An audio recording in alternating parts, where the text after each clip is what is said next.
Gálatas capítulo 5, versículo 25. Gálatas, você sabe, Novo Testamento, Mateus, Marcos, Lucas, João, Atos, Romanos, 1ª e 2ª Coríntios, vai indo para frente, você vai encontrar Gálatas, capítulo 5, versículo 25. Novo Testamento. Diz assim, Gálatas 5, 25. Se vivemos pelo Espírito, andemos também sob a direção do Espírito. Se vivemos pelo Espírito, andemos também sob a direção do Espírito. Obrigado, Senhor, pela Tua palavra, obrigado pela Tua igreja. Mais uma vez reunidos estamos aqui no Teu nome, para prestarmos culto ao Senhor, para colocar diante de Ti a nossa oração, a nossa vida e coração, mente. Pedir que mais uma vez o Senhor nos visite com a Tua bênção, com a Tua palavra e com a Tua salvação.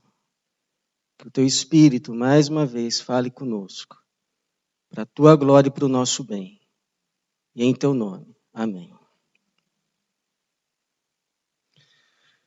O que dirige a tua vida? O que dirige a sua vida?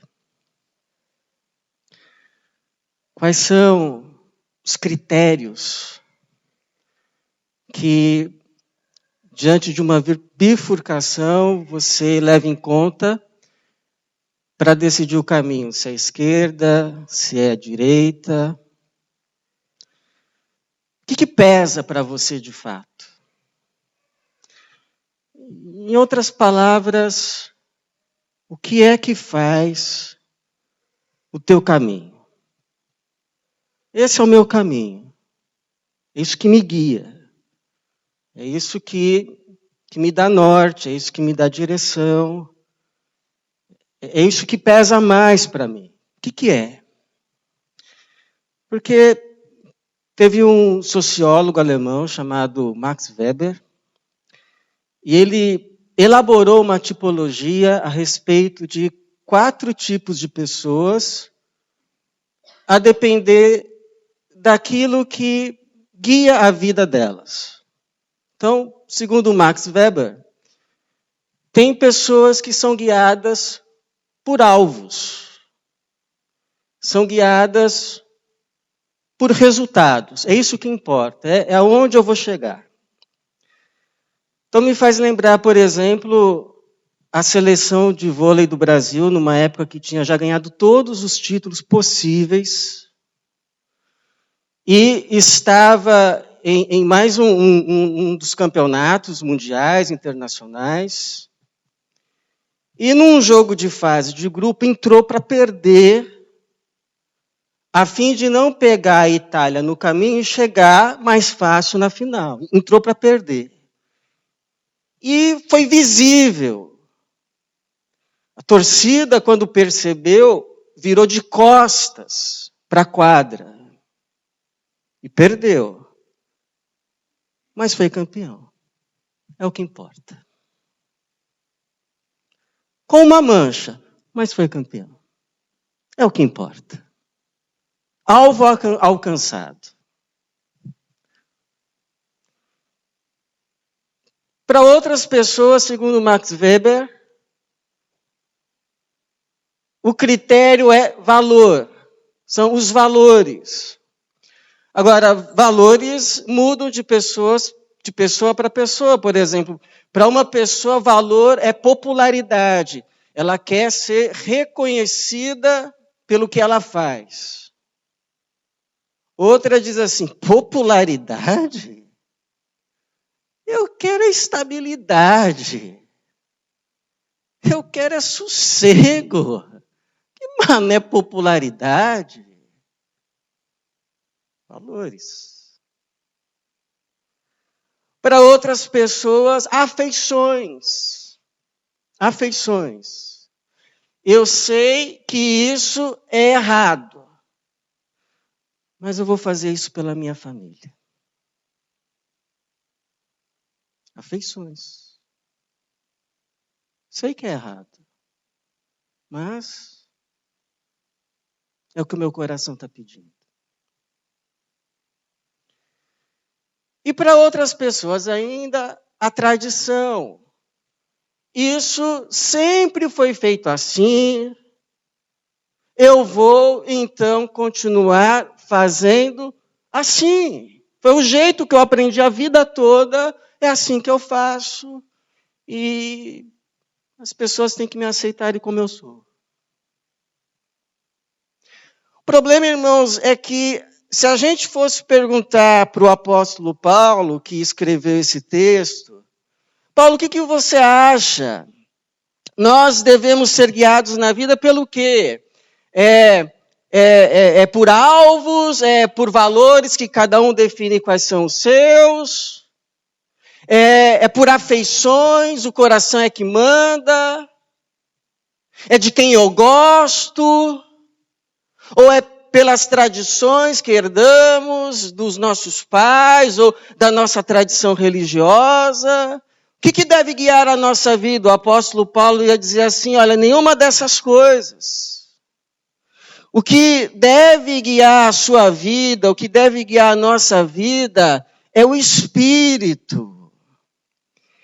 Porque aqueles que são guiados pelo Espírito, esses são os filhos de Deus. Como vai dizer o versículo 25 que lemos, se vivemos pelo Espírito, recebemos dele a nova vida, andemos sob a direção do Espírito. Afinal, de que Espírito vós sois? Se vós sois do Espírito de Deus, do Espírito de Jesus Cristo, então sejam guiados por esse Espírito, não por outro, qualquer outra coisa. O Espírito já foi derramado, não apenas para habitar em vocês, mas para trazer vida, vida de verdade, vida eterna, vida verdadeira, e Ele quer continuar guiando vocês nessa vida. Mas aí nós perguntaríamos, bom, Paulo, mas então qual é o caminho do Espírito? Para que saibamos se estamos andando nele, o que é ser guiado pelo Espírito? Do que se trata esse caminho? Quais são as marcas?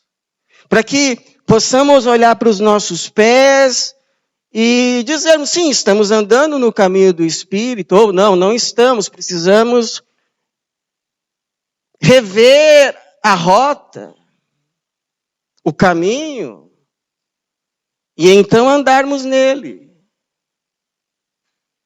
Do que consiste o caminho do Espírito, afinal de contas? Para que não venhamos confundir apenas com impulsos, com aquilo que eu acho, ou aquilo que eu quero. E aí digo que é o Espírito, digo que é Deus. Qual é o caminho do Espírito? Então, em primeiro lugar, o caminho do Espírito é o caminho da luta. É caminho de luta. Tem gente que acha assim que andar no Espírito é andar na espiritosfera. É andar em brancas nuvens. É flutuando assim, estou no Espírito, que nada. O caminho do Espírito é caminho de luta. Luta sangrenta. Luta sabe contra quem? Você sabe contra quem é a luta? Contra quem? Contra você. A luta é contra você. Por isso que um pastor já disse assim, o diabo não chega para você e fala assim, faça a minha vontade. Não. O que ele diz para você é, faça a sua. Faça a sua vontade. É o que importa. Faça a sua vontade. Contanto que você não faça a de Deus, não precisa fazer a minha. Só não faça a de Deus. Então é uma luta, não contra qualquer outra coisa, senão contra nós mesmos, contra os desejos, mas quaisquer desejos, não, contra os maus desejos que ainda militam em nós, que quer nos dominar, porque quer nos destruir. Quer nos destruir. E é isso que a Bíblia vai chamar de carne. Então não confunda carne com o corpo, o braço, a mão, os pés. Quando a Bíblia fala de carne, ela está falando dessa antiga natureza, dessa concupiscência, desses maus desejos que nos enganam. Nos prometem coisas, mas estão nos levando para o caminho da destruição, da morte, do perecer. Mas é por isso que Deus envia o seu Espírito Santo quando cremos. E aí então se inicia uma luta. Se inicia uma luta entre esse Espírito Santo que nos foi dado, e ele vem então com novos desejos, e começa uma luta entre o Espírito e os nossos antigos desejos, que a Bíblia vai chamar de carne. E é por isso que no versículo de número 16 e 17, principalmente, o Paulo vai dizer: porque a carne luta contra o Espírito. Agora, olha o que diz o 16. Andai pelo Espírito, e nunca satisfareis os desejos da carne. Porque a carne luta contra o Espírito contra a carne, eles se opõem um ao outro. Não tem negócio entre os dois. Não tem acordo. É luta. É guerra. Sangrenta. E aí a gente pergunta assim, e como é que a gente vence a carne? Como a gente não se deixa enganar por ela? Primeiro, sabendo, não tem como comer da mesa dos demônios e ser amigo de Jesus. Não tem. Não tem. Para ser amigo de Jesus, tem que comer da mesa de Jesus, porque a gente é amigo com quem a gente come. Com quem a gente senta à mesa. Não tem como ser amigo de Jesus comendo da mesa dos demônios. Não tem. Para ser amigo de Jesus, tem que comer da mesa de Jesus. Das coisas de Jesus. Das coisas de Deus. Daquilo que é puro. Daquilo que é santo. Daquilo que é de boa fama. Não tem como comer da mesa da mentira e ser amigo de Jesus. Não tem. E segundo, aprendendo a dizer para si mesmo uma palavrinha com 3 letras. Não. Não. Eu te digo não. Te digo não. É como a história de um jovem que creu em Cristo, teve um encontro com Cristo, mas você acha que é fácil? Creu em Cristo, recebeu o Espírito, agora mar de rosa. Não, aí que começa a luta.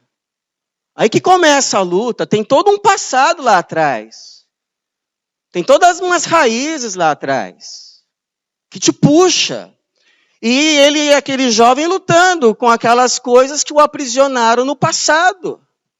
Então ele foi perguntar para o seu pai, que inclusive era pastor: ô papai, como é que eu venço essas coisas? E sabe o que o pai lhe respondeu?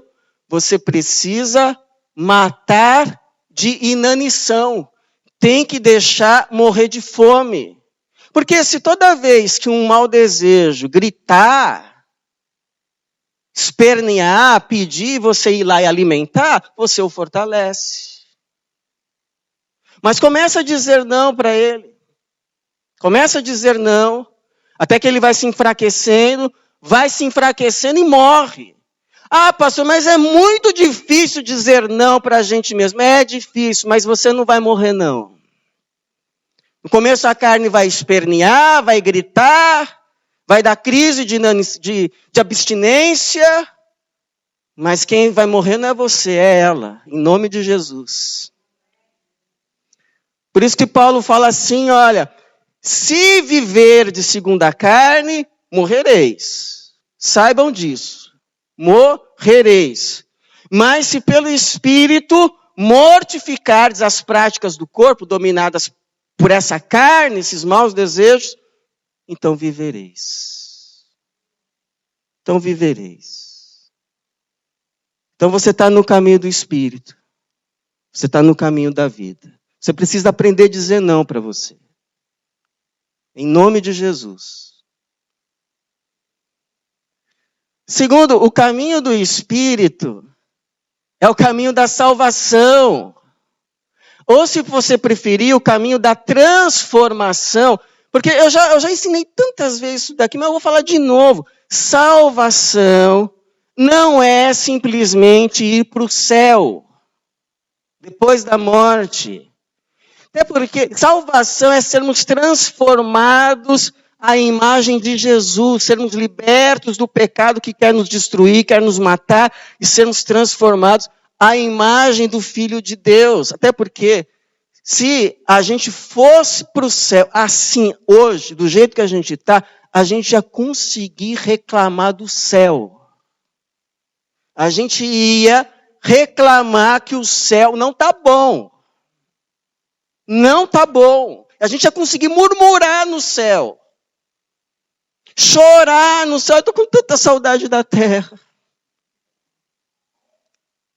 Então precisa começar uma transformação. Antes da gente ir para o céu, é o céu que vem para nós. E começa então uma mudança aqui dentro, na alma, na mente, no coração, no espírito. E é por isso que o Paulo, depois que ele vai discorrer sobre as obras da carne, e aí tem umas coisas bem feias que a gente diz assim, ainda bem que isso daqui, ó, isso aqui não é comigo, não. Imoralidade, impureza, indecência, idolatria, feitiçaria, bebedeiras, isso não é comigo. Mas depois ele começa a falar de umas coisas, inimizades, rivalidades, ciúmes, ira, ambição egoísta, discórdias, partidarismo, inveja. E aí ele vai dizer mais assim, olha, como já vos preveni antes, versículo 21, os que as praticam não herdarão o reino de Deus, mesmo que fique dizendo, já aceitei Jesus. Tá ok, mas tá nessa vida aqui, amigo, reveja.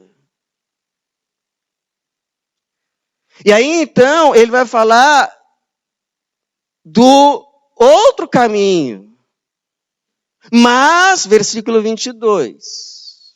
Mas, porém, o contrário disso, o fruto do Espírito é amor, alegria, paz, paciência, benignidade, bondade, fidelidade, amabilidade, domínio próprio.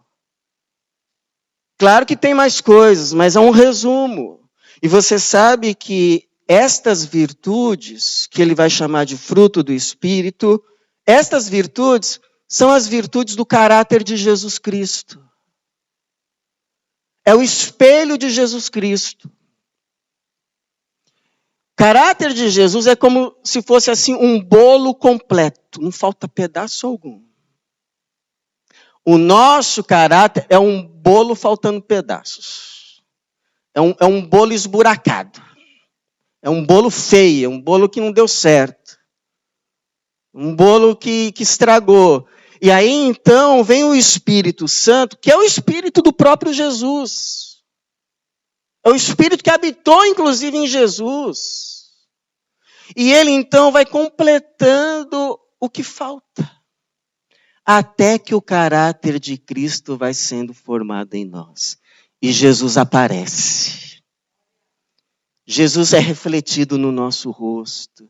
Jesus é refletido nas nossas decisões. Jesus é refletido nas nossas palavras. Jesus é refletido na forma como a gente olha para as pessoas. Jesus é refletido na forma como a gente trata as pessoas. Jesus aparece porque Ele está vivendo em nós.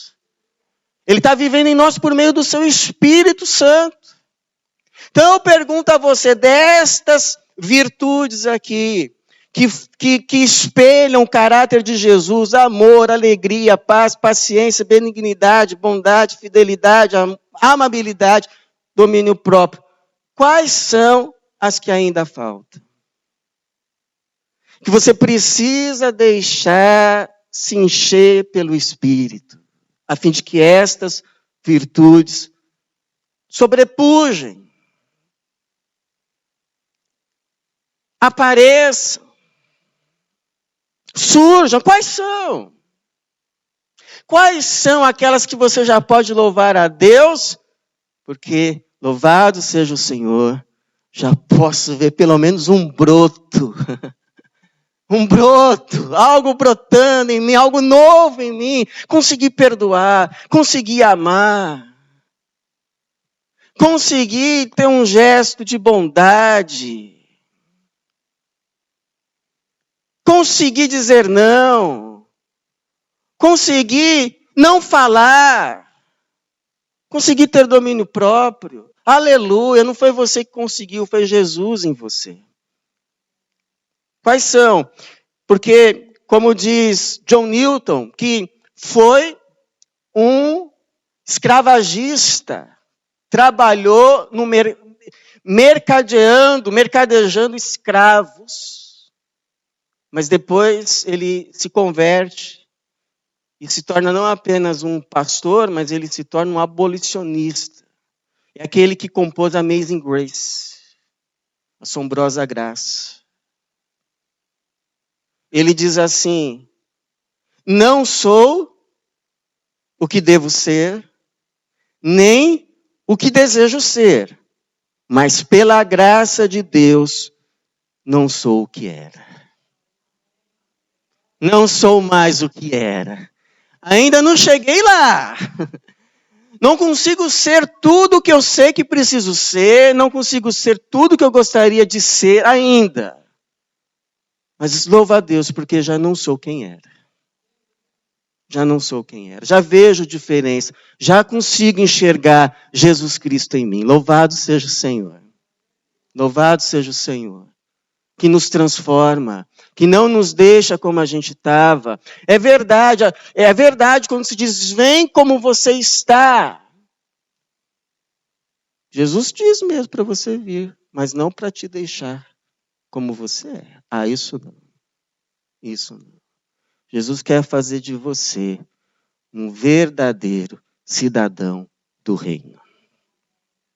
Um cidadão do reino. Em nome de Jesus. É isso que ele tem predestinado para você. Você, um cidadão, uma cidadã do reino de Deus. Com outros valores, outra forma de ver a vida. Outra manifestação de ser, de viver, de fazer.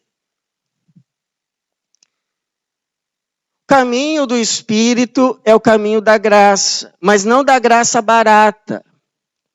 A graça que nos desculpa o pecado, mas a graça que nos liberta dele e para sempre. Se você for lá em Tito, você vai ver Paulo dizendo, olha essa graça que vem nos trazer regeneração, para que sejamos um povo cheio de boas obras. Essa graça que liberta. É por isso que o Paulo, depois que ele fala dessas virtudes do caráter de Jesus, ele vai dizer ainda no versículo 23, contra essas coisas, amor, domínio próprio, paz, paciência, essas coisas que são as virtudes do caráter de Jesus, que vão ser formadas em você pelo Espírito Santo de Deus em você, contra essas coisas, não existe lei. Ele já tinha dito, olha, vocês não estão mais debaixo da lei, mas debaixo da graça. Por quê? Porque a lei não foi dada para nos salvar. A lei foi dada apenas para revelar, para mostrar, para apontar o pecado e o condenar. Só para isso. Só para isso. Mas onde já não existe pecado, onde já não existe transgressão da lei, Para que lei? Para que lei? Já não existe mais transgressão dela, para que então ela? Que sentido há de se colocar uma placa não fume num lugar que ninguém fuma? Ou que ninguém mais fuma?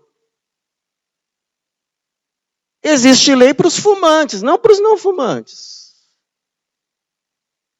Que sentido uma placa não jogue lixo se já está todo mundo consciente?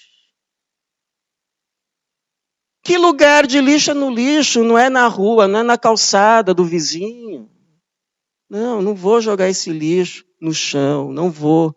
Eu sei onde que é o lugar desse lixo aqui. Vou até guardar aqui no meu bolso um pouquinho, já que eu não estou achando nenhuma lata de lixo, eu vou esperar chegar em casa e lá eu jogo no lixo. Eu já estou consciente que eu não vou ficar sujando o ambiente em que todo mundo vive. Já estou com uma outra cabeça. Então, para que uma placa não jogue lixo? Se já está todo mundo consciente. Para que uma lei não cobice? Se já está todo mundo contente com o que tem. Estou satisfeito com Cristo. Não preciso de mais nada. Para que não cobice? É igual uma mãe que, enquanto o filho é pequeno, tem que todo dia falar: fulano, vai tomar banho, senão o menino esquece. Ele esquece que tem que tomar banho. Acaba o dia, não tomou o banho. Mas ele vai crescer. Ele vai ter uma nova consciência, esperamos. E aí, quando ele tem essa nova consciência, a mãe não precisa falar mais nada. Ele já não está mais debaixo da lei da mãe, porque ele tem consciência agora. É a mesma coisa o Espírito. O Espírito não vem para deixar a gente na infância da fé para sempre. Vem para nos trazer uma nova consciência, que é a vida. Do que é a vida. Com Cristo. E aí a gente acorda, a gente desperta, a gente se torna adulto. E aí a gente fala assim, não, eu não quero mais fazer coisa errada, para depois ter que ficar escondendo. Para depois ter que ficar criando uma mentira atrás da outra. Não quero mais isso.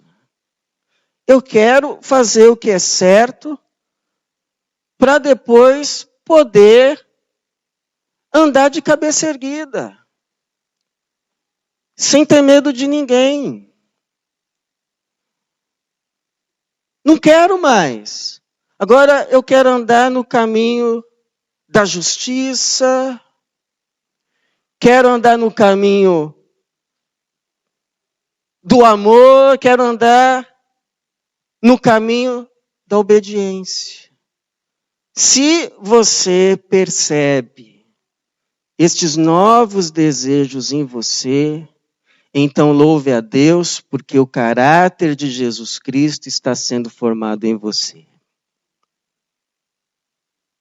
E por fim, caminho do Espírito é o caminho do amor.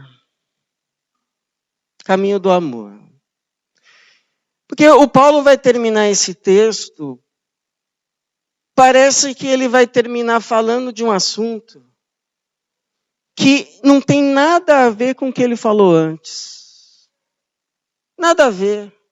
Ele vai terminar dizendo assim, olha, no versículo 26, não nos tornemos orgulhosos, provocando-nos uns aos outros e tendo inveja uns dos outros. Mas se você parar para pensar, o que seria a inveja, senão o oposto de uma faceta da primeira virtude do Espírito, que é listada no versículo 22, que é o amor. Porque o que é inveja, senão você não querer que o outro tenha o que ele tem.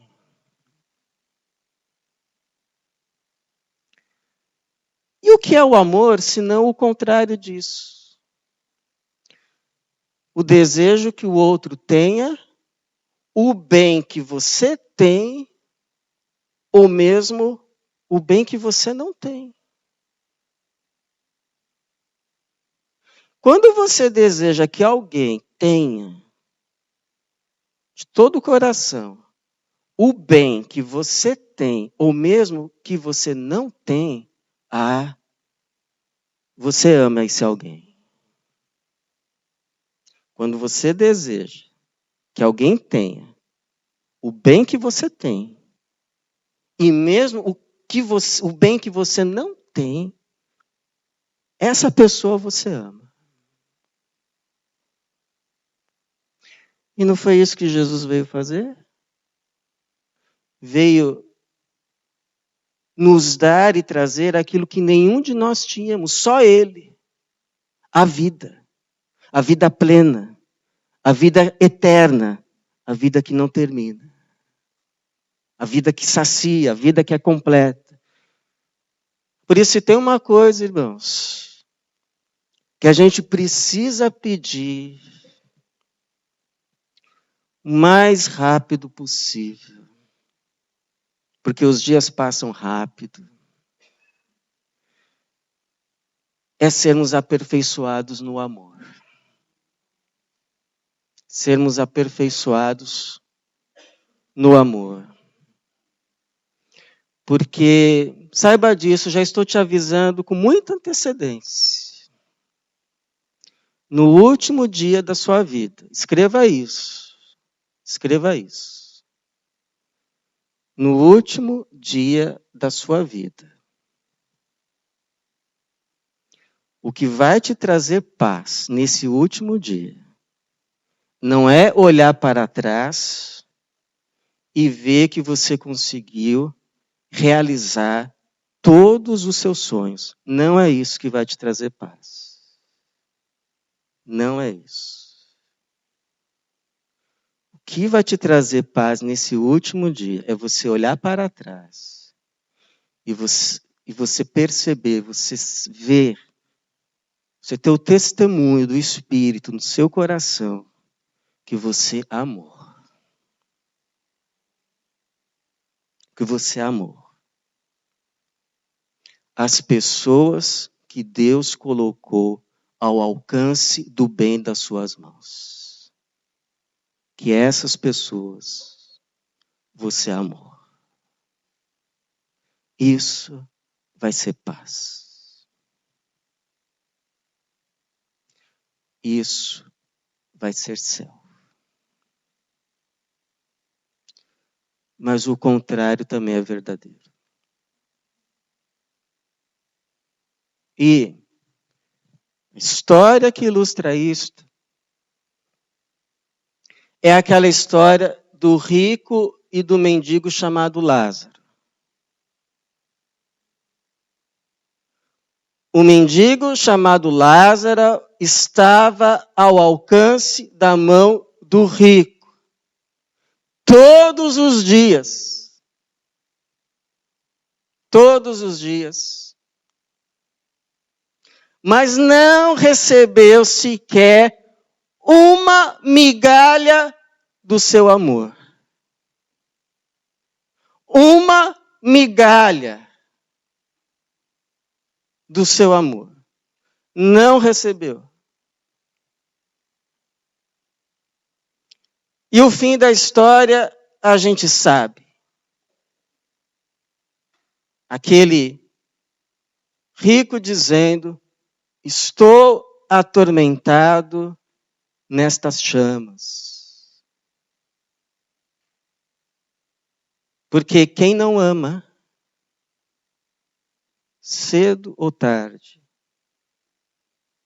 acaba na chama do remorso. Acaba na chama do remorso. E esta chama arde. Esta chama arde. Mas às vezes já não dá mais tempo para fazer nada.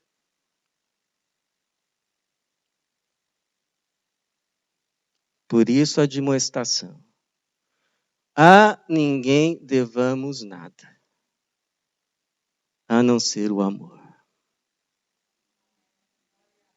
Por isso, todos os mandamentos se resumem em um só: amar ao próximo como a si mesmo. Ou, como disse Jesus, novo mandamento vos dou: amem-se. Amem-se uns aos outros, como eu vos amei. Isso vai ser paz para a sua alma. Isso vai ser céu para o seu viver. Aqui e depois. Eu lembro do testemunho de uma irmã que num dia de angústia foi ler a Bíblia e a leitura do dia era Apocalipse. Apocalipse! Mas caiu justo num texto em que a glória de Jesus era revelada. Em que céu e terra olhavam e viam quem de fato é Jesus Cristo. E ela diz assim que de repente Jesus foi ficando grande. Jesus ficou maior que a casa. Jesus ficou maior que a cidade. Jesus ficou maior que o mundo inteiro. Jesus ficou maior que tudo. Absolutamente maior que todas as coisas. E aí, como se os olhos tivessem sido abertos, ela diz: Jesus é a vida. Tudo está nele. Tudo o que eu preciso é ele. É ele. É Jesus. Aquele para quem Deus fez convergir todas as coisas e em quem fez habitar a plenitude da divindade. E eu creio que foi de fato uma iluminação do Espírito, porque está de acordo com o que o próprio João, que teve aquela visão, escreve na sua epístola a respeito do verbo da vida, pois a vida foi manifestada. Nós a vimos, demos testemunha dela e vos anunciamos a vida eterna que estava com o Pai e a nós foi manifestada. Jesus Cristo. Por isso, eu não vou dizer para você, continue, ou ande no Espírito. Não vou dizer isso. Eu vou dizer, continue andando no Espírito. Continue sendo guiado pelo Espírito. Porque o Espírito de Deus, o Espírito de Jesus Cristo, o Espírito Santo, ele quer te guiar na vida. Mas não em qualquer caminho. No caminho da vida e para a vida que se chama Jesus Cristo. Eu sou o caminho. Eu sou a verdade. Eu sou a vida. Você quer a vida? Que você tem sede de fato é de vida. Então, ande, se deixe guiar no caminho do Espírito, porque ele vai te guiar para Jesus. Que assim seja. Que Deus nos abençoe. Amém.